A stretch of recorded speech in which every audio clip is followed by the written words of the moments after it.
Bill O'Reilly here, Tuesday, July 26, 2022. You are listening to the O'Reilly Update. Here's what's happening across our nation. The White House scrambles to redefine the word recession. Democrats in the House move forward on reparations. Residents flee far-left cities. Most older Americans can no longer afford daily expenses. Also ahead, President Biden needs help.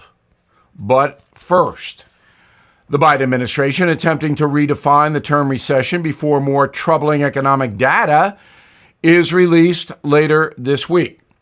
Nearly all economists agree a recession is 2 consecutive quarters of negative growth.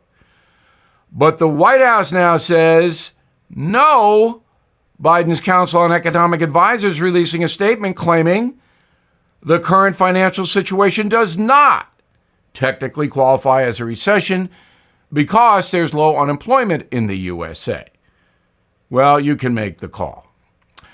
Congresswoman Sheila Jackson Lee calling on authorities to create a panel to study racial reparations.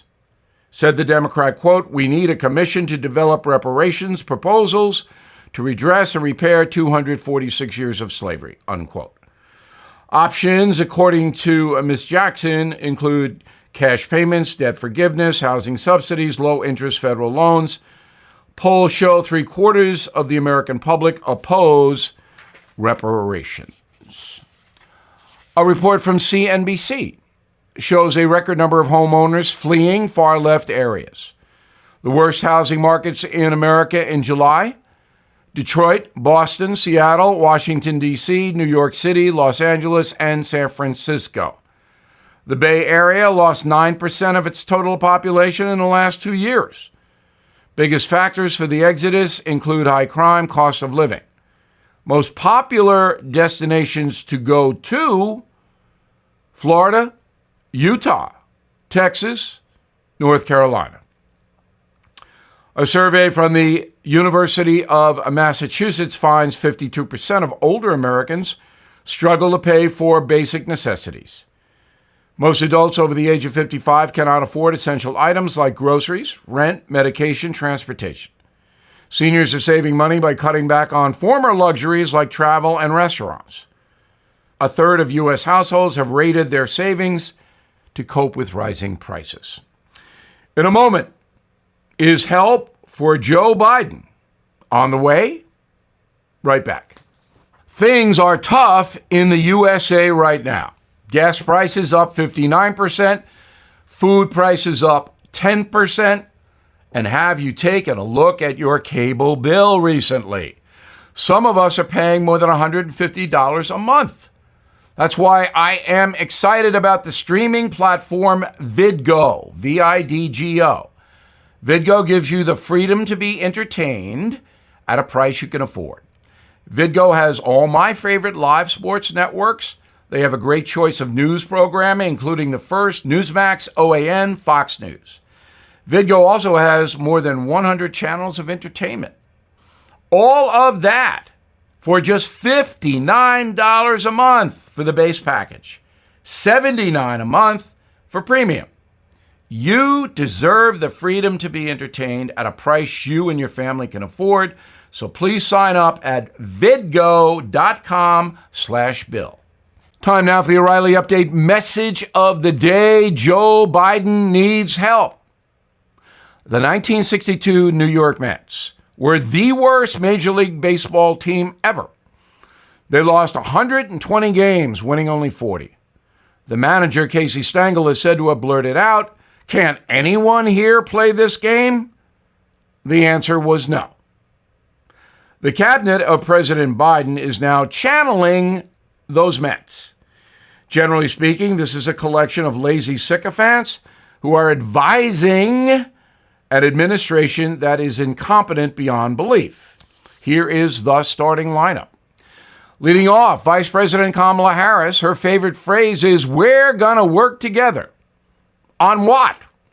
Remember, President Biden put Ms. Harris in charge of improving the border disaster. Has the nation seen any improvement?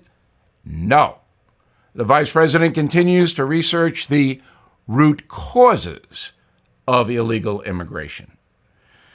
Batting second, Homeland Security Chief Alejandro Mayorkas.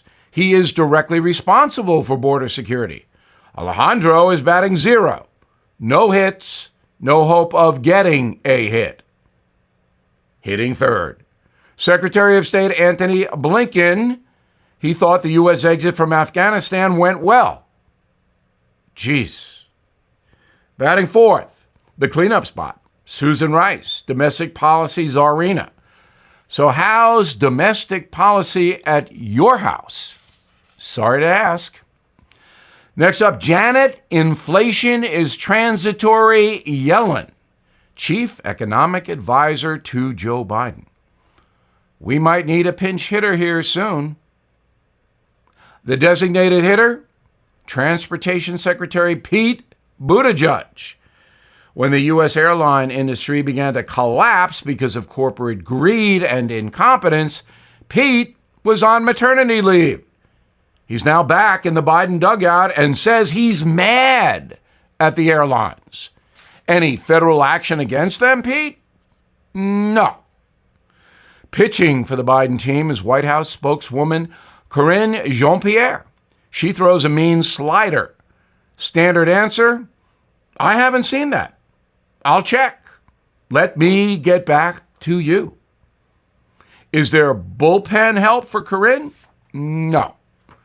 And finally, there's Attorney General Merrick Garland. He is the third base coach who holds everyone up from scoring.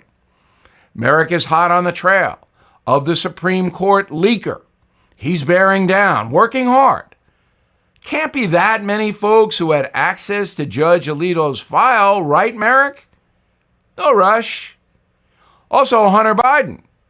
The grand jury in Delaware has been probing Hunter for 2 years. They may be close. Right, Merrick? No rush. So there you have it.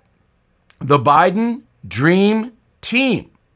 The aces of civil service, protecting and serving the American people. Are you confident in this crew? If so, please tell me why. Bill@BillO'Reilly.com. Bill@BillO'Reilly.com. I am Bill O'Reilly. I approve the message by writing it.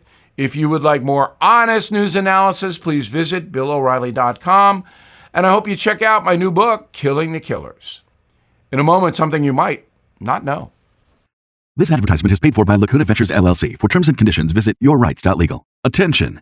If you or someone you know spent time at Camp Lejeune, North Carolina prior to 1988 and developed serious health conditions such as non-Hodgkin's lymphoma, lung cancer, bladder, breast, or kidney cancer, you may be eligible for significant financial compensation. Call Camp Lejeune victims to discuss your case now at 800-706-9790. Leaking underground tanks contaminated the drinking water with benzene and other highly carcinogenic chemicals, up to 280 times acceptable levels. Marines, their families, contractors, or employees who spent at least 30 days at Marine Corps Base Camp Lejeune prior to 1988 and developed a serious health condition, called to determine your eligibility for financial compensation. If you don't win, you pay nothing.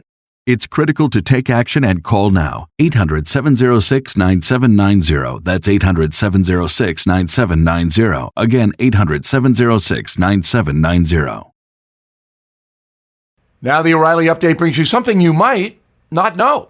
247 years ago today, the Second Continental Congress formally established the office of the United States Postmaster General.